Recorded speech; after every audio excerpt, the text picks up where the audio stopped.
Hello there. In this video, I'm going to talk about the final summer topic in Eikyū hyakushu, water rails, or kuina.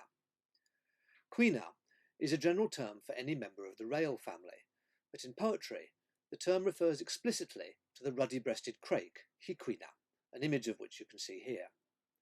The bird has a distinctive call, which was believed to sound like someone knocking on a door, and so it was frequently used in exchanges of love poems. Perhaps the best-known such exchange occurs between Fujiwara no Michinaga, the regent and the most powerful man in Japan, and Murasaki Shikibu, the author of the tale of Genji, who was in service to one of Michinaga's daughters, Akiko, or Shoshi. In her diary, Murasaki records that Michinaga questions how a woman as straight-laced as her could possibly have written a work as passionate as the tale of Genji, and she replies that as he's never been intimate with her, he'd have no idea whether she was straight-laced or not. She then writes the following. One night, when I was sleeping in my room in the corridor, I heard someone knocking on the door, but, being afraid, made no reply. With dawn, the following morning, Yomosugura, kuina yori ke ni naku naku zo, maki no toguchi ni tataki wabitsuru. All night long cries the water rail, but even more did I weep and weep again at your cedar door. I knocked, but found only grief. My reply. Tada naraji to bakari tataku, kuina yue, akete wa ika ni kuyashi karamashi. It is not so easy, I think, but briefly knocking at my door was a water rail. Opening to it, how deep would be my regret. This is a wonderful example of how the witty exchange of poetry was an integral part of courtship in Heian Japan. Murasaki is silent in her diary about whether she remained steadfast in her rejection of Michinaga's attentions, although the 2011 film, Genji Monogatari Sennen no Nazu, the tale of Genji, a thousand-year enigma, famously and anachronistically begins with Murasaki being pursued by a woodland by Michinaga and the two of them making love on a bed of wildflowers, suggesting that some, at least, believed that she did give in to him. We will, of course, never know. In any case, Murasaki's diary was a well-known literary source 100 years or so after her death, and, as I think you'll see, a number of the Eikyū hyakushu poets had her famous rejection in mind when composing their poems for this sequence. Makinoya no kokochi koso sure, shiba no to o ikade kuina no kaku tataku ran. 'Tis the sound of a cedar roof, that's what it makes me feel. Upon a brushwood door, why does the water rail seem to knock so hard? The sound of a cedar roof, which Akinaka refers to here, is the sound made by the rain drumming upon it. His poem is a complaint about the noisy bird, whose call is so loud that he just can't get any peace. Moshi moya to omoi nagara ni kata o ureba, kusa no kuina no hito wakaru ran. Just maybe, perhaps, was I wondering, when her reply was as a water rail, ever in the stony shallows, lacking indeed.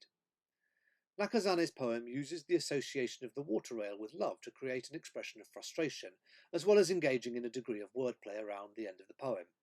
Kusei is habit or custom, but is also a word for the shallows of a river where water rails made their home, while the final verb karu has a range of meanings related to a lack of water.